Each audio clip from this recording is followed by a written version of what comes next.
Why don't you say goodnight? Why don't you say goodnight? I said goodnight. Now, you rehearsed it. You rehearse it and say goodnight. I'm not going to rehearse it. Now, you've ruined the whole spot. I haven't ruined anything. He almost hit me with the bag. I'm not going to work with you. You're not going to work with me. What are you... Forget the whole thing. I don't need you in the first place. I can sing pretty good, you know. I don't have to do that. You certainly made a fool out of me out there. And you can take your shoes off my back, I made a fool out of you. You made a fool out of me, and those are your shoes on my bag. Oh, get out of here. I just don't understand why two guys can't get along.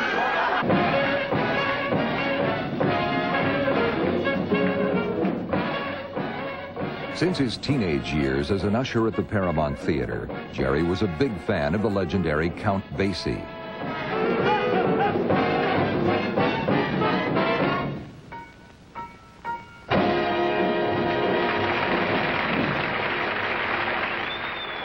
Count Basie was a friend from when I ran to get coffee, and his favorite donuts were powdered donuts, powdered sugar donuts, from the Mayflower coffee shop, and he would only allow me to get his coffee and donuts for him at the Paramount.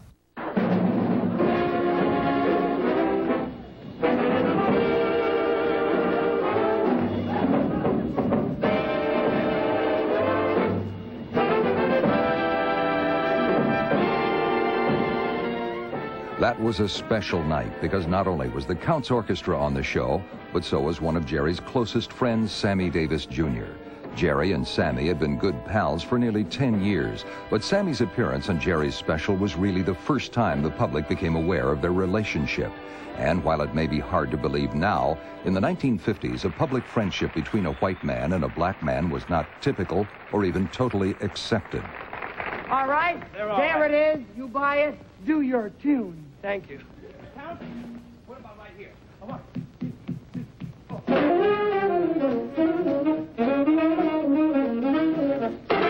Let me tell you about a girl I know. She's my baby and she lives next door. Every morning before the sun come up, she brings my coffee in my favorite cup. That's why I know, yes I know, hallelujah, I just love her so. There were a couple of network people who said it's not very good for our Southern affiliates to have you do this. And I said, well, you know what you can do with your Southern affiliates, don't you? I said, I believe one thing. If a man hates something, he hates anything. So if your Southern affiliates hate my black friend, they probably hate his friend, the Jew.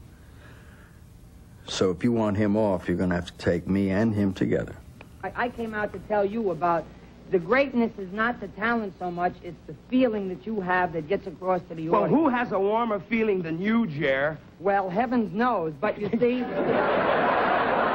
I'm just trying to say that I think that you think I'm good, and I think you're also swell good, too, because of a reason. What's the reason? We belong to a mutual admiration society, Jerry and me. Next to Dean, the closest friend I ever had in this life. And he's gone, and I haven't quite stopped grieving, and I never want to. I never want to forget the energy, the passion, the intelligence, the insurmountable amount of talent. The singularly most talented one man that ever lived.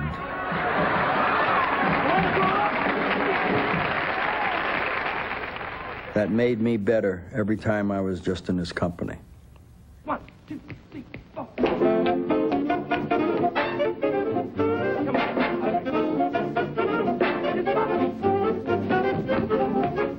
And not until we went to the Valley in Vegas together in '87 did we really find the joy of that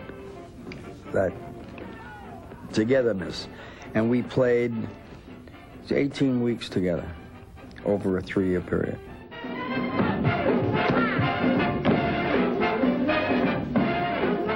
It's just a shame everyone in the world couldn't have seen those nights. They were incredible.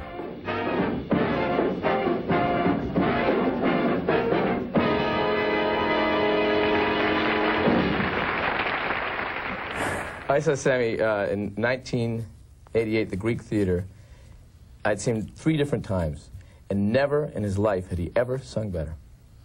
It was unbelievable. When we played the ballet together in Vegas for the last 3 years of his life, the best thing that we waited for every show was at the finish of the show, and I would pick him up, hold him in my arms, and thank the NAACP for this award. And he would play it perfect. He would absolutely be a statue-like.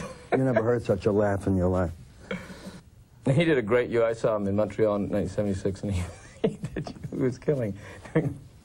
Doing all that stuff. Nobody did me like Oh, he was great. Except you're very, very much closer to doing me than him, because he distracted audiences. He was black, you know.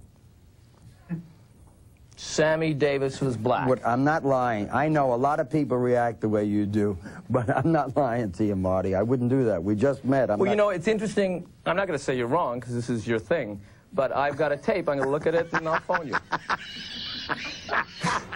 You're in the book, right?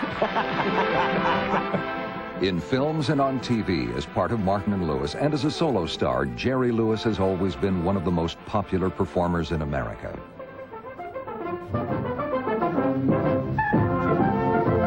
Fight night in Hollywood. The big title bout is being held to kick off the National Muscular Dystrophy Drive. And here's the champion, Rocky Marciano, the undefeated Brockton blockbuster. And in this corner, Jerry Lewis. Jerry Lewis? Yes, the paperweight kid. He's gonna fight Marciano? The referee is Dean Martin. Now look, you go to your corners, and when the bell rings, if you're smart, you won't come out. All right. During the past 20 years, Lewis has been best known for his annual telethon and year-round philanthropy on behalf of the Muscular Dystrophy Association, work that earned Jerry a Nobel Peace Prize nomination in 1977.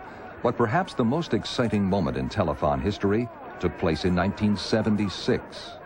I remember when Frank brought Dean onto the telethon. Boy, was that exciting. 76. Did you have any clue? All you have to do is look at the footage. Listen, I have a friend who loves what you do every year and who just wanted to come out and say, would you send my friend out, please? Where is he? Would you send him out here? Come here.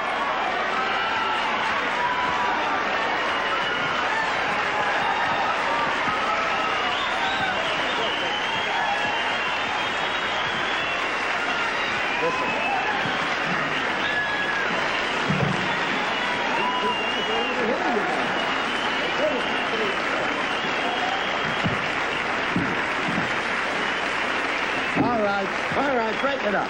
Break it up. What is this here? Break it up.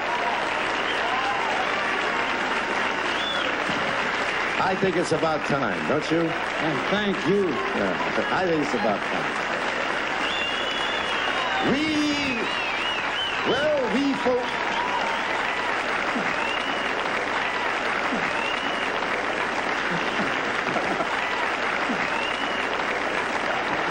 We could whip the world without the guns of Navarone.